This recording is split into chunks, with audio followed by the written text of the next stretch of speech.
Les gazelles, à un moment donné, elles étaient parties compte tenu de la situation qui était un peu tendue, c'est le moins qu'on puisse dire, en Tunisie. Et pourtant, c'est l'une des destinations traditionnelles les plus prisées des Français. Et depuis longtemps, elle est arrivée en une ou deuxième position assez souvent. Tout à fait. Bon, vous vous êtes renseigné auprès de la responsable du tourisme en Tunisie, une femme.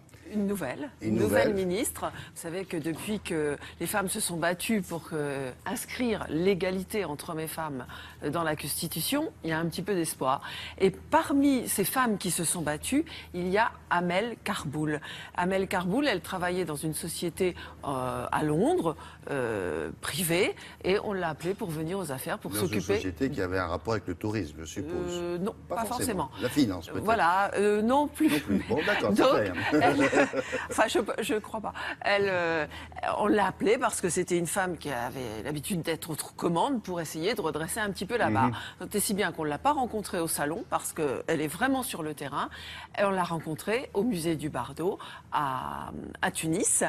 Et puis, elle nous a parlé de son engagement envers la culture, par exemple, en étroite collaboration avec son confrère de la culture, envers les hôteliers. Il faut savoir qu'il y en a à peu près 150 qui ont fermé, au moins 150 pendant cette période de crise, et on en a même rencontré qui ont, eux, osé ouvrir un hôtel en période de crise. C'était sacrément osé.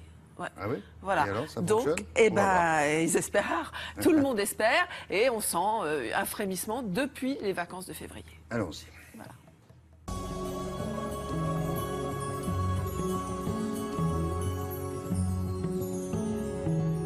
Je m'appelle Amel Karboul et j'ai la chance de faire partie de ce gouvernement. Mehdi Germain m'a appelé il y a 5 semaines pour me demander de quitter mon job de PDG d'une boîte consulting internationale à Londres et de venir servir mon pays. Ces dernières années, le tourisme en Tunisie a touché le fond. A-t-il des chances de redécoller? Et autour de quels éléments clés? On mise sur le service, sur le sourire, on mise sur la qualité de l'environnement, donc la propreté, et aussi on mise sur le tourisme culturel. Nous sommes ici dans cet endroit très prestigieux du Bardo et on a beaucoup de richesses qu'il faut communiquer plus dessus et les montrer plus. On a l'événementiel, bien sûr cette année Carthage 50 ans, ça va être le méga event. C'est le festival de musique le plus long en fait du monde. Et ça va être aussi des circuits immatériels, des events dans des petites villes. Alors il y a quelques semaines, on a eu à Tozor Nefta le premier festival de musique électronique du monde arabe qui s'appelle les Dunes électroniques. Et on espérait avoir 500 à 600 personnes si on avait du succès. Et à la fin, on a eu 12 000. Alors maintenant, on va en revenir à nos amis hôteliers qui ont beaucoup été sinistrés. Leur désespérance vous a certainement touché. Il y en a beaucoup qui tenaient pendant ces 3 années vraiment difficiles, qui sont restés créatifs. Donc il y a de l'espoir et ça montre qu'on croit à la Tunisie et qu'on avance. Eh bien justement, allons voir ces hôteliers qui ont fait un pari audacieux.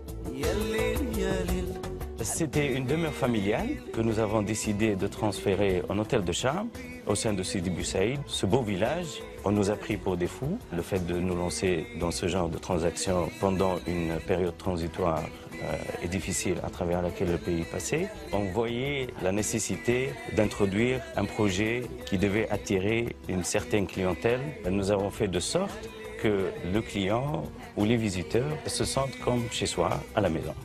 Et les soirées de fête qu'on faisait dans nos têtes aux plages d'Hammamet.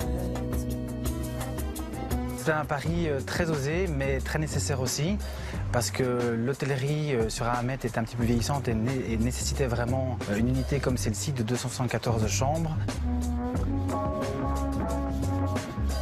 Alors on voit vraiment la reprise démarrer. Actuellement, nous sommes complets les week-ends. Mais par exemple, pour les vacances de février, ici, on voit des familles françaises qui reviennent, ce qui n'était apparemment pas le cas les autres années précédentes quand on compare un petit peu avec nos confrères. Il y a eu ces dernières saisons des événements qui ont pu repousser les touristes français. Je pense notamment aux questions de tenue vestimentaire sur les plages, d'alcool dans les hôtels, de sexisme dans les thalassothérapie. Quelle garantie pouvez-vous apporter ? Égalité entre femmes et hommes, le droit pour la jeunesse, le droit pour les enfants, le droit à la culture, il est dans la Constitution et notre rôle maintenant comme gouvernement, c'est de l'appliquer. Nous, on y croit, le peuple tunisien y croit, mais vous savez, démocratie sans économie, c'est vraiment fragile et donc il faut venir nous visiter pour faire partie de ce moment historique, pour bâtir la première démocratie dans le monde arabe.